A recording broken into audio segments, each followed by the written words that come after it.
Welcome, everyone. My name is Brian Craig, and this is where MAGA comes to talk. And I am talking to you today from somewhere out in the middle of the ocean, off the Bahamas, somewhere in the Atlantic Ocean. Welcome, one and all.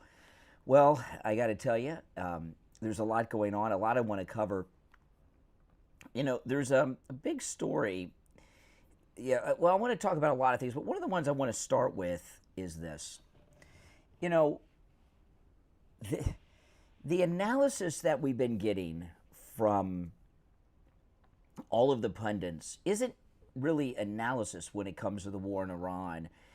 It's more like a wish list, right? I mean, they're doing manifestation. And what has the media the most upset, more than anything, really, about the war in Iran is not that there's a war in Iran, it's that President Trump is winning it without any boots on the ground. There's been a very minimum loss of life on our part. Every life lost is certainly. There's been no troops on the ground. We have just devastated Iran, and the media can't handle that. They just don't like it. You know, anything that Trump does that's a success, they're always going to be freaking out over it, right? They're always going to have problems with it because they all want Trump to fail. But you look at this, CENTCOM chief, over 8,000 Iranian targets have been hit, 130 Iranian vessels destroyed, nation of any navy since World War II. Isn't that something? I mean, look at this. As Iran's combat capability declines and U.S. forces remain zeroed in on dismantling its ability to threaten shipping through the Strait of Hormuz, according to U.S. Central. Brad Cooper, providing his fourth operational update on Operation Epic Fury as the war entered its 22nd day. Admiral Cooper said U.S. forces remain on plan to eliminate Iran's ability to project meaningful power outside its borders, which is what they've been doing for 47 years. Is projecting their power through terrorism all over the world, and that's over now. And you know, that's it been done without any invasion. And the media, when this war first started in Iran, they just assumed everything was going to be handled like it was in Iraq, and that is not. And you know, when it comes to President Trump, and you look at what President Trump has done, no matter what it is, no matter what issue it is, since he came down the escalator, he doesn't handle anything like any other president ever has. Everything he does, the main thing that makes what Trump does different than what any other president does is because President Trump plans on accomplishing something when he is done. And they're really not accustomed to that on the left. Hold on, I got a stuck key. There we go. They're not accustomed to that on the left or in the media, and that's just something that they'll never understand or even admit to themselves. Speaking on Saturday, Admiral Cooper detailed the scale of the campaign, stating, "So far, we've struck over 8 military targets, including 130 Iranian vessels, calling it the most rapid destruction of a naval force over a 3-week period since World War II." U.S. military strikes have systematically dismantled key elements of Iran's military, including thousands of Iranian missiles, advanced attack drones, and all of Iran's navy, which they use to harass international shipping. Their navy is not sailing, their tactical fighters are not flying, and they've lost the ability to launch missiles and drones at the high rates seen at the beginning of the conflict. You know, this really, it makes you wonder, right, with past wars that the country has been in, how many of these past wars went on for years that could have been won in a few weeks just like this one? Probably most of them. I don't know if you can hear, I've got my balcony open so I can hear, I sleep with the balcony open every night so I can hear the ocean sounds. I left it open, but I'm not sure if you guys can hear it or not, because it's everything President Trump does is done with of success in mind, and with a straight goal on how he's going to achieve the goal that he set out to achieve before they even start anything. He does it till they just don't get it, and they'll never get it. I give you an example. Like right now, there's a lot of meltdowns going on with Hakeem Jeffries and others that the president is sending ICE agents into the airports, and they say, well, you know, these ICE agents, they don't know what they're doing when it comes to handling all this. And you saw Homan on television. He was on Fox yesterday over the weekend. There's a lot of things that TSA does that does not involve those machines. So ICE coming in there accomplishes a couple of things. One, it frees ICE up so they could just operate the security machines, right? That's one. But apparently, a lot of illegals are flying around because the left are in a panic over deportations going on at the airports. And if you're an illegal and you somehow have a driver's license or some document that allows you to fly, if you're going to fly to America's airports right now with ICE there, be prepared to be all. When you look at the drain on our system, yes, you know, when Nick Shirley uncovered all the fraud, right, in Minneapolis that was being done by the Somali pirates, you know, you look at what the Somalis were doing and the amount of money that were involved in all of those different scams they had, scamming the federal government out of money. And the Minneapolis Somali pirate fraud is the biggest financial scandal in American history, but it is only the tip of the tip of the tip of the tip of the tip of the tip of the iceberg for what Democrats have going on around the country and the strain that illegals are putting this country in at every aspect, right? Whether it's overwhelming emergency rooms, taking government benefits. We might find out that they're taking a lot of seats on airplanes. And you look at the burden that the illegals are in every aspect of American society, filling up classrooms in public schools and in our colleges, which isn't just taking up a space, but taking tax money to pay for them. And you know, the list goes on. I mean, it's just the financial burden from the illegals is this country has been sucking up for all these years is larger than even the human mind can probably comprehend. It's so much money. So, you know, you got to ask yourself questions like the national debt. If we didn't have the illegals here sucking off of the system, would we even be in debt in this country anymore? And the answer is probably no. You know, the United States is the richest country in the world. We have the largest economy in the world. We're number one now economically and have been for decades and decades. If we didn't have all of this corruption and the strain of the illegals on the country, how powerful economically would this country be, right? Boggles my mind sometimes to think, how has the country maintained our number one status when we've had these corrupt public officials and boobs running the country our entire lives, right? You know, and one of the things that they hate about Trump more than anything is that he is competent and he doesn't put up with any of this BS that they have going on, you know. And you know, with the TSA at the airport, Hakeem Jeffries, he's having just total fits about it. He's in a total panic. Now, a lot of what Hakeem Jeffries is doing in his panic is what Democrats always do, right? I mean, anything that President Trump says or does, they immediately and knee-jerk reaction take the opposite viewpoint. But they know that America's airports are filled with undocumented migrants, illegals, that they've given driver's licenses to or some other form of identification to. And what they fear at this point is a lot of things, but one of the things they fear is the American people being made aware of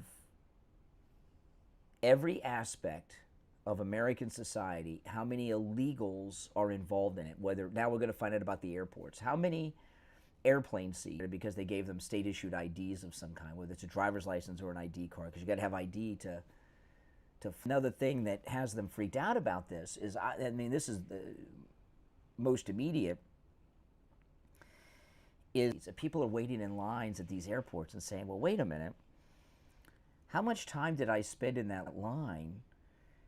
Because there's people in that line that shouldn't even be in the country, right? You know, and this talk that, you know, presidents hate immigrants is so absurd, okay? President Trump's mother was an immigrant from Scotland. Everybody knows this. That makes the president a first-generation American. That makes the president a first-generation American. All of Tiffany. Here we are in this midterm election season, and this second term of President Trump in this year, this first year, and by the time we get to the election, it'll be moving on too. We have never, to my memory, seen a president here as this guy has done. Supposed to, you know, before Trump, presidents are really just meant to be tools of the donors, the special interest, and do their bidding. They're not supposed to be answering to the American people. That's why throughout our lives, these other Republicans, whether it's Bush and Cheney or even Newt Gingrich, you know, and others, you know, we support them. They tell us what we want to hear. We elect them, and then they disappoint us. But not President Trump. You still see that in Congress a lot. A lot of these people in Congress, you know, like Comer, they talk a good game, and then when it gets down to it, they let you down, right? Well, not Trump. And not only does Trump not let you down, he continues to do everything he promised he would do when he got reelected and more. And that's one of the things they hate about. There's nothing that Trump stands for or is about that they don't hate. I mean, they hate everything about the man. I mean, let's be honest. That's why now this hat I'm wearing, I just got this hat yesterday. One of our, you know, I'm on the 10th annual MAGA cruise. This is my cabin I'm in. And one of our cruisers brought me this hat. This is a Turning Point USA 47 hat. Isn't this a nice hat? They gave this to me as a gift last night. I love this hat. It's comfortable too, and it's like it's really high quality. I must say, I really like the stitching and the color.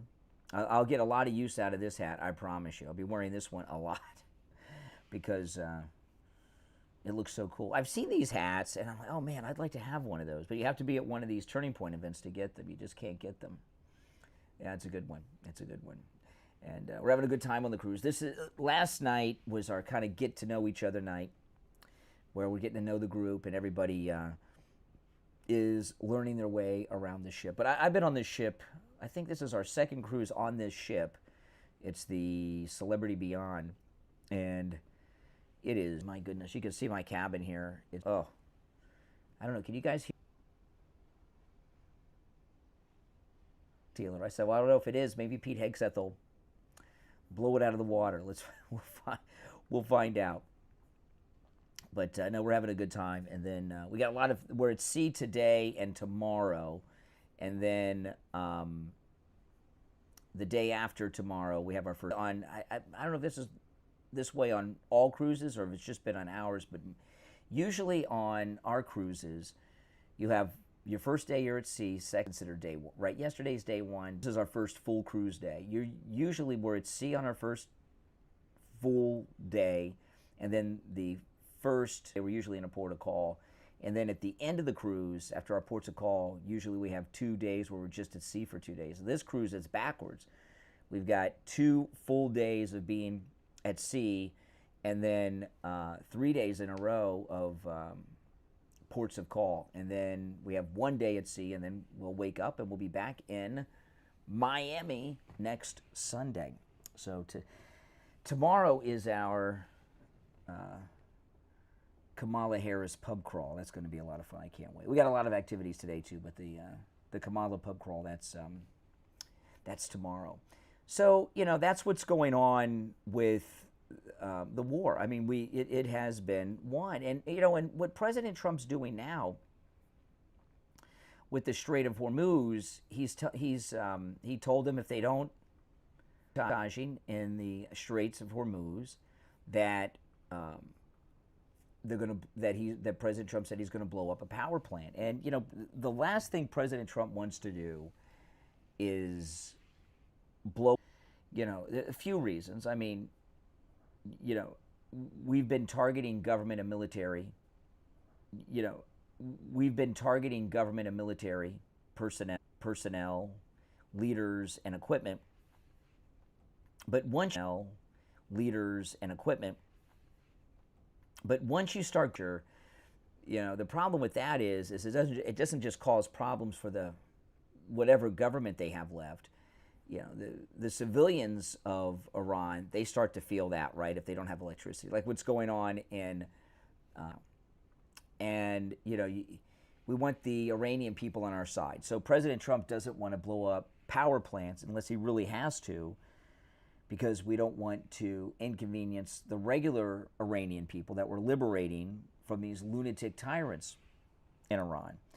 But you got to do what you got to do, and right now, what we're seeing in Iran right now, really is something we've never seen in a war, and that is these local military commanders are the ones that are basically running it. They have no function, right? There's no functioning government. And what they have are these military commanders throughout the country that are commanding their units and whatever equipment they have. And there, a few things with that is part of it is there's no organization with the Iranians if that's the case, right? Because if it's just the local commanders that are just firing at will and doing what they want to do, there's no organized effort of the Iranians together to combat the United States and our allies, right? So there's no true opposition to our military action because they're not organized. And the other thing too, and this has been widely reported, that it's local military commanders. Since it's local military commanders like this, what that also means is they're not getting resupplied, right? How means is they're not getting resupplied, right? How can you be resupplied? If there's no functioning government or even military organization, there's no supply chain. So whatever they're using at the local level, it's gone. Now, some of them may get together and pool their resources, but there's no supply chain for the military. So every time they fire a rocket, every time they shoot one less rocket and one less bullet that they have. So there's no supply chain. How long can the local military commanders hold power without a functioning government, without a functioning military hierarchy, and without a supply chain? And if President Trump and the Israelis sending ground troops, maybe some of these unit commanders would have been taken out sooner, or already some of them that are running around causing havoc would have been taken out. But the tactics that President Trump is using in the Middle East, from the Abraham Accords, the Board of Peace, to this, every president since the 70s has been working to try to have some type of Middle Eastern peace agreement. And none of them have worked. All they've done is given us some limited ceasefire, a time here and a little bit of time there, and there's never been anything that would be considered a lasting peace. And so many presidents have tried. President Clinton was obsessed. Remember when he had Arafat at the White House, Jimmy Carter? The way these other presidents were trying to bring about peace just wasn't working. And one of the main reasons that what other presidents tried didn't work so far as peace in the Middle East is because of Iran. And, and it seems to me President Trump has gotten very friendly with a lot of these leaders in some of the Middle Eastern countries through the Board of Peace. And remember when he went to Egypt, and the Abraham Accords. And obviously they've told him that as long as Iran is here doing the things that they do, there's never going to be peace here in the region. So President Trump, he's enough of this. On top of the fact that Iran's tried to kill him a bunch of times. I mean, there's been at least 2 assassination attempts. There's an Iranian who recently was convicted in an assassination attempt against President Trump. And of course, they're not telling you about that in the news. I want you to know about it, but I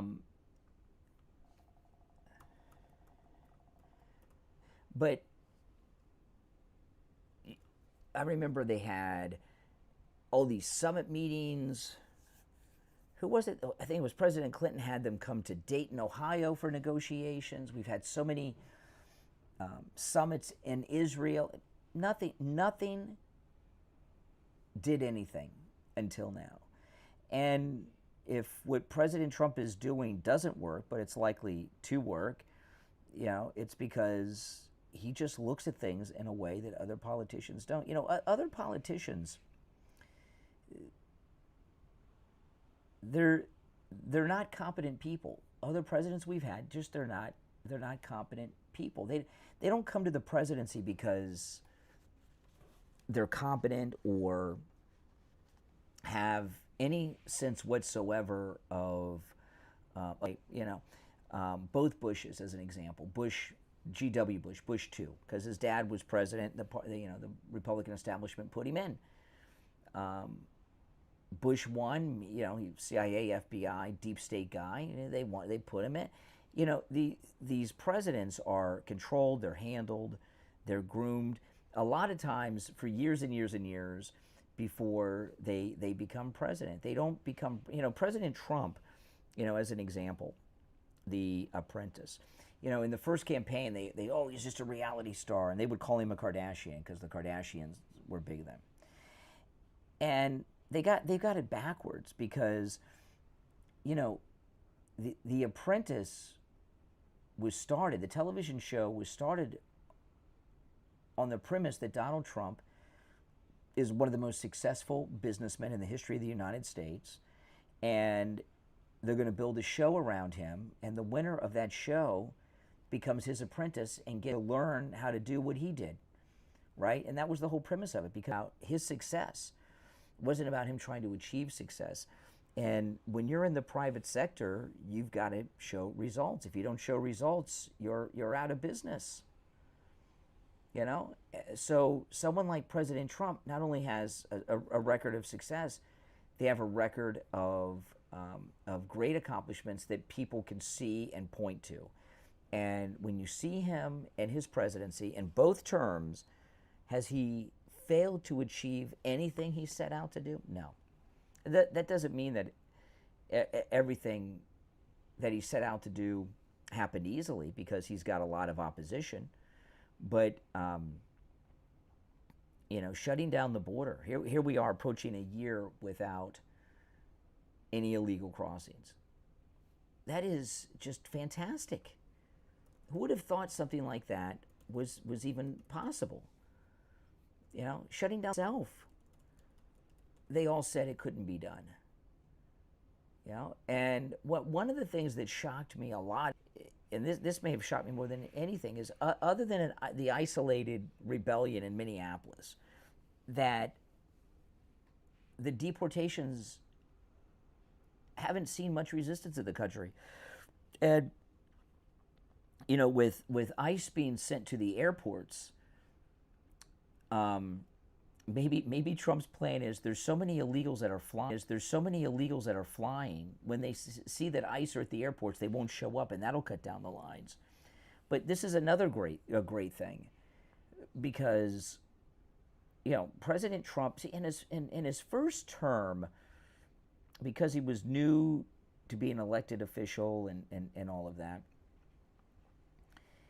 he was, when he would do something, like say in his first term, if he would have made a decision like, okay, I'm going to send ICE agents to give some relief to the TSA agents that are understaffed at the airports.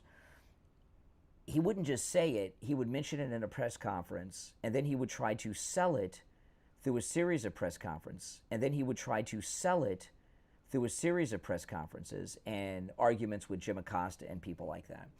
And if you President Trump doesn't spend a moment trying to sell what he's going to do. He just does it. He doesn't try to sell anybody anything. He just, and this is the way it is, and I'm sending ICE into the airports, I'm liberating Iran, and he doesn't even try to, because, well, first of all, he has the American people on his side, so he doesn't have to sell it, and he doesn't go out and try to convince the media of anything, because he's realized that there's nothing he can do that the media, because he's realized that there's nothing he can do that the media will approve of.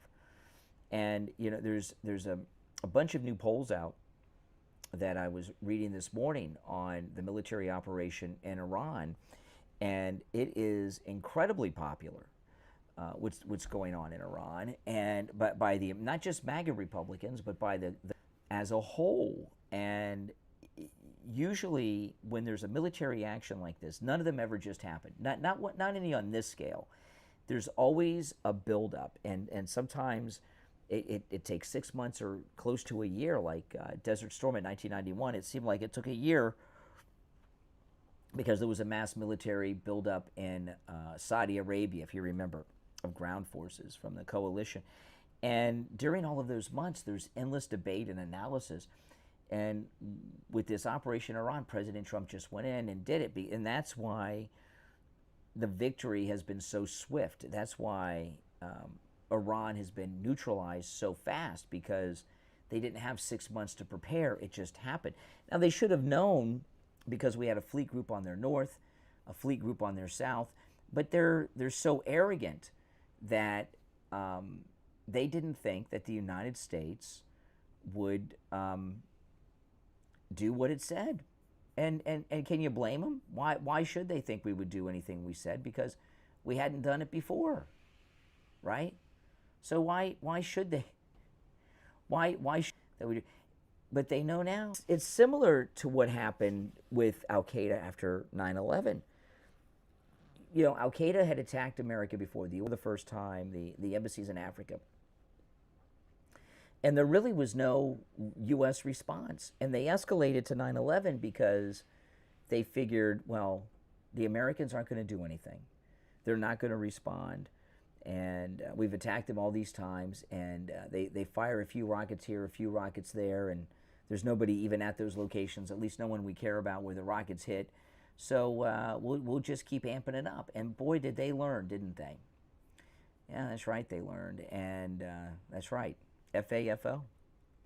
FAFO. And, you know, the arrogance when the Iranians told Witkoff and Jared Kushner to tell the president that they have a God-given manifest right to enrich uranium, and that was their arrogance, right? Their arrogance that Iran could do whatever Iran wanted to do, and no one was ever going to stand up and say no. Well, Trump did, you know. And I know gas prices have gone up a little bit. Everybody knows that, of course. But I mean, come on. You know, and this is all completely set. Trump's not going to have some endless forever war. When gas prices get back to normal, the world's going to be a much better place, because Iran is not going to be in a position to have nonstop acts of terrorism being funded all the time. And when we completely wipe them out, that's going to be the way the world is now in the Middle East. You know, this issue with the Strait of Hormuz, Iran, for 50 years almost, has been holding the world hostage over oil prices, because so much oil comes through that little tiny area.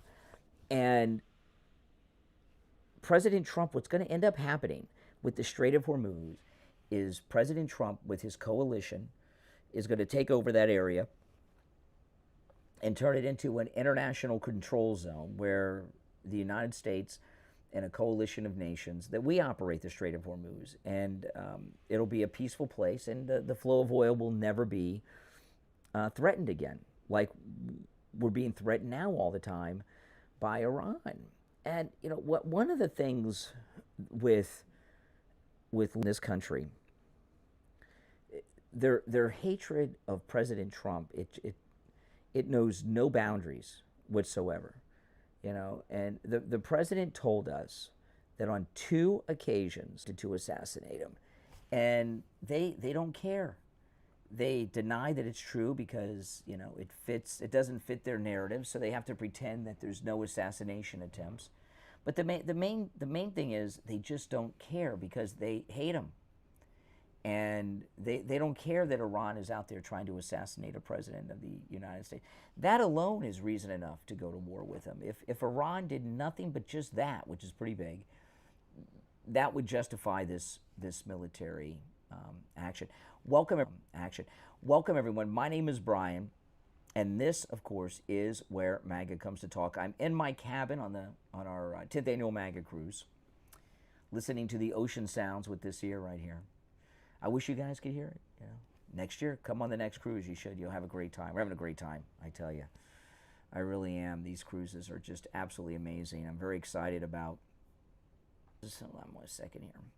I was looking at a few stories about what TSA agents are going through right now. And the food banks for TSA agents, so they can have food for their families. People are donating gift cards. These poor TSA agents. Here you have the Democrats that have cut off their pay. And can you imagine the financial struggle and damage? In some instances, permanent financial damage may be done to these TSA agents and their families, because are they able to make their car payments? Are they risking getting their car repossessed? What kind of damage to their credit? What about mortgage payments and rent payments? You think the bank is going to say, "Oh, okay, you're a TSA agent? You're a TSA agent? Oh, okay. Okay, don't pay your mortgage. I understand." No. The money's still due. "Oh, you're a TSA agent? Well, I'm sorry, still you got to pay me the rent." And they're destroying their credit. They're risking foreclosure, risking eviction, risking repossession of their vehicles, all because Schumer is on some ego trip here. It's just not right. And the ones that are quitting, you can't blame them. When the funding comes back, I hope that the president offers to rehire all of them if they've quit. The reason they've left is not so they can sit at home and watch Netflix like the DC workers do every time there's a government shutdown. They went out and got another job because they have to pay their bills, and they can't pay them if they're not getting a salary. And when I see that the TSA employees are going to food banks and everything, and nothing wrong with people going to food banks when you're in time of need, don't misunderstand me, but hardworking people like that shouldn't have to survive, that are working for the government shouldn't have to survive from food banks. One thing about government work, there's supposed to be security in it, and at the same time, while we're at war with Iran, which is a terrorist nation, TSA was established after 9/11 because of Islamic terrorism. We're fighting the leader of the Islamic terrorist of the world, Iran, and the Democrats pull this. That plane crash at LaGuardia. If that was because of terrorism, it would have been the fault of the Democrats. The Democrats are putting everyone's life at risk in this country, not just those that fly, because buildings can have planes crash into them too. They're putting the safety of everyone in this country at risk over an ego trip. And that's the way it is. Now, if you're new to my channel, my name is Brian. This is where MAGA comes to. I will be checking in on the cruise, and this is the first time I've really live streamed from the cruises over the years. We have the Starlink internet, and I'm not too sure how the connection is right now, but I checked it before I went live, and the connection was pretty good. We'll see. But throughout the week, I will be live streaming. I'll be at different times, early in the morning like this, because I'm always up. But also, I'll be live streaming in the afternoon sometimes as well. So make sure you're subscribed, and also make sure that you have the notification bell clipped.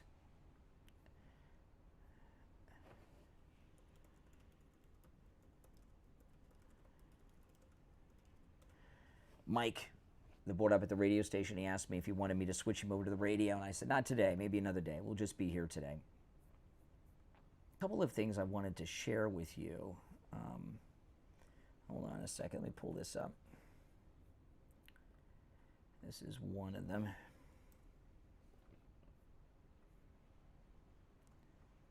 Well, I'm having a little bit of trouble with X this morning. And it's just probably because I'm out in the ocean. Hold on. See if I can find this. I'll give you an example of what's. Look at this. CBS finds 92% of MAGA Republicans approve of President Trump's strike on Iran. Only 8% disapprove. And you know, this narrative that they've had going on, that that there's some type of MAGA division. Who says there's MAGA division? Right? Because Tucker Carlson says so?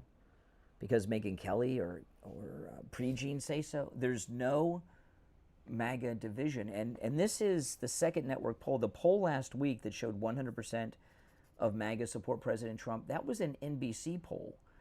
You know, so we've got NBC, now we've got CBS. Both of them have polls that show that MAGA is strong and firm behind President Trump, that there's been no MAGA division whatsoever. And that's one of those things I want to accept. They just can't wrap their mind around the idea that MAGA still supports President Trump. Of course we do.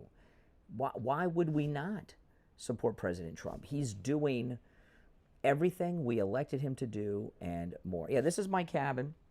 I have to myself, you know, so I got a nice big, isn't it nice? It's very nice. My bed's over here. I got my couch here, and it's comfortable. I got all kinds of space, and this here is actually, it's a desk. I've got a desk here, which is really nice. I know it's very comfortable, very comfortable. The sun's starting to come up. I mean, I love the sounds of the ocean. Hold on, she's with a Democrat House member. Here, listen to this, jerk. But as a Democrat, I mean, look at Denver Airport near your district. They're asking people to donate gift cards for TSA agents to make ends meet. The airport says, you know, this is a huge generator. Yeah, exactly. I mean, you know, don't you feel bad for these people? Why should they have to rely on charity? I mean, these are people that are responsible,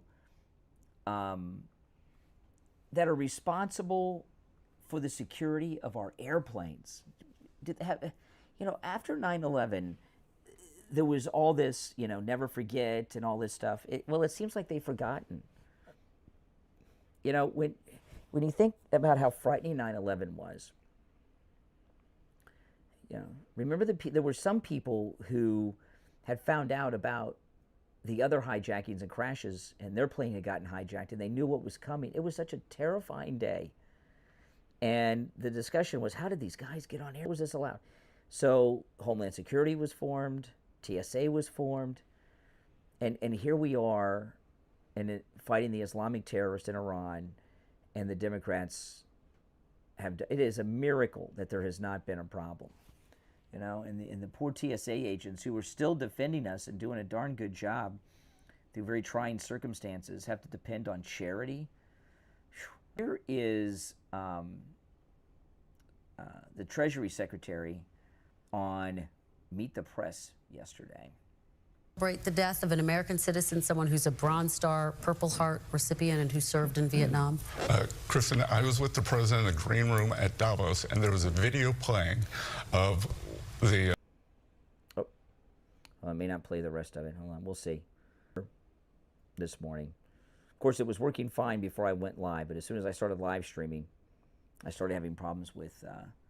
what may have been an illegal raid on his home at Mar-a-Lago. They are going through his wife's wardrobe, and I watched the look in his eye, can understand. Okay, I'll just fill you in on it. What Bessett's talking about there is President Trump and his True Social post about Robert Mueller. You know, what they did to President Trump, Robert Mueller was a bad guy. I mean, they knew, Robert Mueller and all of them knew that President Trump had done nothing wrong. What Robert Mueller was a part of in President Trump's first term was nothing short of a coup against the President of the United States. Don't you agree with that? They knew there was no Russian collusion. And I talked about this in a lot of detail on my Sunday morning live stream. And so, I'll go through a little bit of it here. When President Trump was elected, he was the first president, maybe ever, who was not a part of the political establishment. Had no control over him because his success, he didn't know any of his success. They were trying to figure a way of getting him out of office and making Pence the president. Can you imagine President Pence? Oh my goodness. So what did they do? What did they do? Well, they thought a couple of things, and one of the ones that they thought that the economy of the United States with President Trump in his first term was going to tank. They thought that the government was going to fall apart and that the economy would go down the tubes because they believed that a businessman can't run the country. You can't run the country like crap that they've promoted forever and a day. So what their plan was with the Mueller investigation was to have this phony baloney investigation. It went on forever. And they figured by the end of Trump's first year in office, between the Russia hoax and they figured the economy was going to be tanking, that MAGA Republicans would be begging him to resign. But the economy was booming, and of course found nothing. And, you know, it goes back to that theme I told you with everything. Whenever you look at what the political establishment are doing in regards to President Trump, what they're doing is always trying to turn us against him. Everything they do is about turning us against him. And you know what? It never works. It just makes us, circle the wagons and grow his support. And they'll never get it because they're consumed with their hatred of him. They don't understand why we don't turn against him. And that's what Mueller was trying to do. And I'm not going to go through everything that they did because you know, Scott Bassett was talking about some of the break into the house and all that. And what, he's supposed to feel good when this guy that was leading a coup against him and try to destroy his life and his family passes away? No, he didn't feel good about that guy. Mueller was a terrible, terrible man. Terrible man. You know, and I think President Trump's response to his death was appropriate. Don't you? Of course it was. Of course it was. But you know, the left, we'll see what happens because Kash Patel's FBI director, we may not see some big state funeral for Robert Mueller. You know, he was the second longest serving FBI director after Hoover. That tells you everything you need to know about that guy right there. You know, the second longest serving FBI director. You know, you don't become the second longest serving FBI director if you're not a creep that's in bed with the establishment. Well, it is nice to see live streaming is working, courtesy of Elon Musk, because what we have on the cruise ship is the Starlink, and it works very, very well. I must tell you, I was very shocked at how well it worked. On the last cruise, I used it a little bit. I was like, wow, it is so fast, because they've had internet on ships for years, but before Starlink, it was too slow to live stream. You just couldn't live stream. It just wasn't up to par. But now what we have, it's light years above anything I've ever seen before. It really is amazing. I tell you, with Elon Musk is amazing. The Starlink. If you hold on, I got it. There we go. Sorry, I got a key that's jammed on my laptop. Oh boy. The thing about the Starlink internet and Elon Musk, it really shows you how brilliant he is. If the internet that cruise ships had prior to Starlink was almost as bad as dial-up speeds. It was just awful. Especially when you have everybody on the ship. Like right now, it's coming up on 7 o'clock in the morning. So a lot of people are on board are online. So a lot of people are pulling off the internet, and still we got the stream going on. The router is in the closet. They have a nice router. It's in the closet in every cabin. So every cabin has its own router, which is new, and that's why the connection is so well. I tell you, the technology never ceases to amaze me. Do you guys want to see the in a little bit? Hold on, I'll take the camera and show you guys the ocean a little bit. Hold on. Let's see here. Okay. I've got the camera on hold on. I'm on my balcony. There you go. Very nice. Oh, there's a ship there. I don't see any land right now. A little bit. I see a little bit of land on the far right.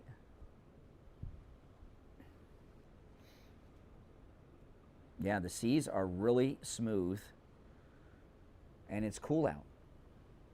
It's got to be around 70 or something. It feels really nice. We're moving pretty fast, though, if you take a look at the water. See the ship over there? It's a much smaller cruise ship than us. Looks like a cruise ship. Maybe something else, but I think it's a cruise ship.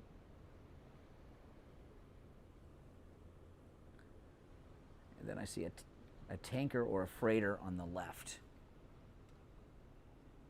Pretty nice. I know. Beautiful day. Beautiful day. Very nice. I know. Oop. I just tripped.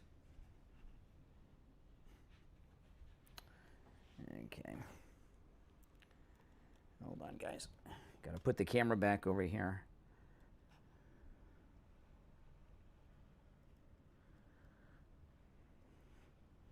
There we go. Make sure it doesn't fall. Okay. All right. Nice. It is beautiful. Yeah, and I've slept with that open all night long. It's really nice.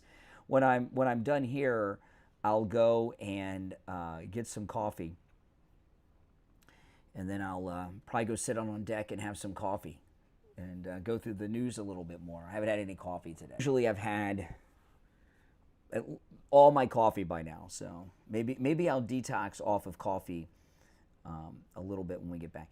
I was looking at the Drudge Report. This is what I'm talking about. What a disgrace this is. Iran vows to target Middle East water facilities. Approval 34%. Among who? Iranian missiles so panicked. Destruction in Israeli towns.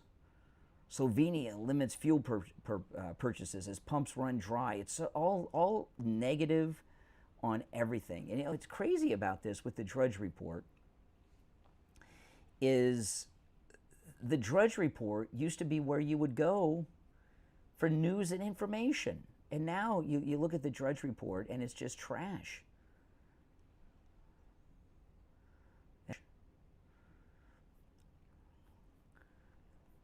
One day the truth will come out about the Drudge Report. Did somebody buy it? Right? Who knows what's going on with the Drudge Report? We really don't know. It's Matt Drudge has never commented on the report. There's been speculation for years, but when Trump ran the first time, Matt Drudge went to one of the first Trump rallies to meet with Trump, and he was still, the Drudge Report was still really influential then. And my recollection is is that the Trump campaign invited him to come to one of the first Trump rallies because they wanted his support for the president. And now look, all right, now look at what you got. Yeah, this hat, I mentioned at the beginning of the stream, one of our YouTube watchers who's on the cruise, Brad, gave me this hat. It's a Turning Point hat. And this hat, I mean, look at the quality of the stitching on the 47. Isn't that awesome? It's pretty cool, isn't it? It's a very nice hat. I love this hat. I've wanted one of these hats. I've seen them and I'm like, oh man. So I got a stuck key on my laptop. I banged my laptop when I was driving here yesterday. Now I got a stuck key. I hope I can get it fixed. I hate to have to buy a whole new laptop because my J is broken. It's the J. So every time it gets stuck, I just have to hit it a couple of times. It comes stuck. But I hate to, you know, there's never been a war that we've been in that's been quite like this one. You know, every single war that the country has been in, other than this one, there's always been a ground component, or a ground component would come up at some point in the future. And President Trump has resisted that. That's the only reason these military commanders have been allowed to stay in, the few that are running around Iran with their units, because we don't want to send in ground forces. Once you send in ground forces, it takes it to another level. And what we in Israel are doing right now is targeting the local military leaders, and that's the way it should be. You know, President Trump, his entire life, even in the days of Vietnam, has always been an anti-war person. He's always been an anti-war person. And a lot, if you go back, because he used to be on Neil Cavuto a lot on Fox around that time. And most of his complaints and criticism of George W. Bush when he was president in the war in both Afghanistan and Iraq, but in Iraq in particular, was the way that he was fighting the war, in a way. And you can see that whoever is around President Trump advising him militarily the most, and I believe it's General Kane, they're advising him